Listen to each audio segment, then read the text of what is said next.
How to set up shipping in Shopify with Printify. To set up shipping in Shopify with Printify, follow these steps.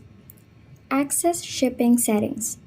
Log in to your Shopify admin panel, navigate to Settings, and then click on Shipping.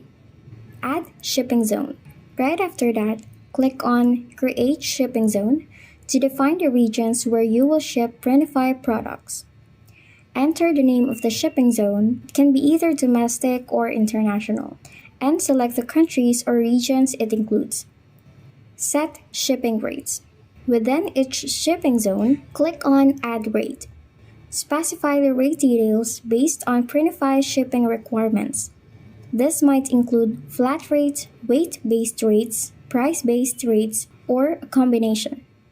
Printify provides shipping rates based on the product's manufacturing location, so you may need to configure rates accordingly. And that's it. Thank you so much for watching.